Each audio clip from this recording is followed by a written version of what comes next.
सोपं सोपं सांगतो. देव कोणाला आवडतो बरं? सगळ्यालाच आवडतो. बघा बरं, असं सांगितल्यावर किती माझ्या जीवाला आधार भेटला तुम्ही. देव सगळ्यालाच आवडते.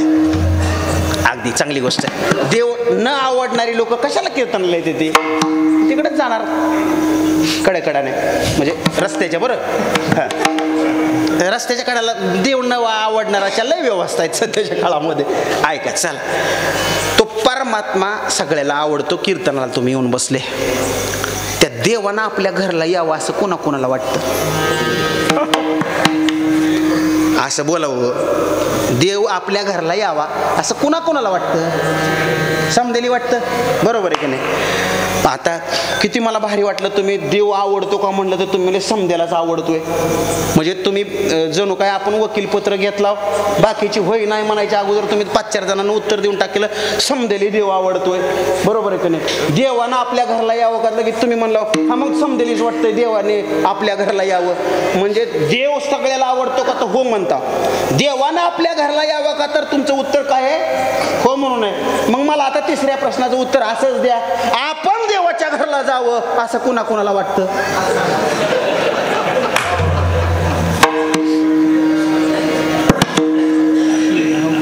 तुम्ही हसायला लागला, आता काहीच बोलणं गेला.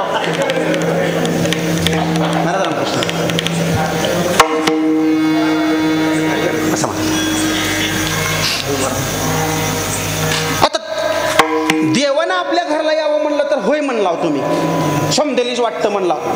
बरोबर आहे की नाही? देव आवडतो का म्हणला तर तुम्ही म्हणला समदेलीच वाटतंय देव आवडतो म्हणून, आहे का नाही? मग मला सांगा की आता देवाच्या घरला आपण जावं असं कोणाला वाटतंय म्हणून तर तुम्ही हसायला लागला. वाटतं काय जावं? बळच म्हणून नका बघा. महाराजात इमानदारीच्यानं उत्तर चाललंय का सांगा बरं तुम्ही? हा, हात वर करा बरं, कोणाला जावं वाटतंय? म्हणजे तुम्ही वैतागलेले दिसता बघा. हाय का नाही?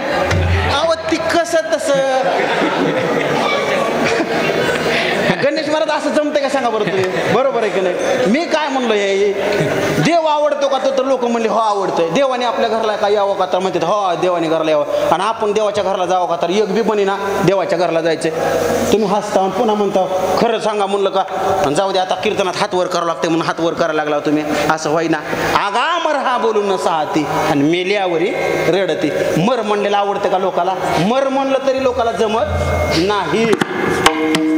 अहो ते गुरुवर्य बाबासाहेब महाराज इंगळे दृष्टांत सांगायचे बघा एक. बरोबर आहे की नाही? काय म्हणत तरी वरमाई लग्नात रुसली. कोण रुसली? वरमाई म्हणजे कोणची? नवरदेवाची आजी. तिला काय म्हणायचं? आजच चिर.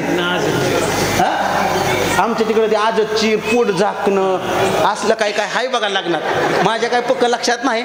माझ्या लग्नाला बी आता 14 वर्ष झाली, विसरून गेलो मी. आता होतं काय तर रामेश्वर महाराज ते नवरदेवाची आजी रुसली म्हणजे माझा नाही बरं दृष्टांत, गुरुवर्य महाराजांचा. कशामुळे रुसली तर ती ब्लाऊज पीसची न त्या साडीची मॅचिंग नव्हती काय केले नाही ती म्हातारी तयारच व्हाय ना. मग ते नवरदेवाला जरा राग आला आणि नवरदेव काय म्हणला, काय म्हातारी मुळावर आली मला कशी चचाना कोणास्तव चचाना कशी तुम्हाला हा म्हातारी कशी चचाना म्हणला. ऐकलं ना राव म्हातारीने त्या. हा म्हणजे काय म्हणला रे म्हणले, चचाना म्हणजेच काय ते सांग. चचाना म्हणजे काय सांग, काय सांगायचं आता? चचाना म्हणजे काय म्हणले? चचाना कळते ना तुम्हाला?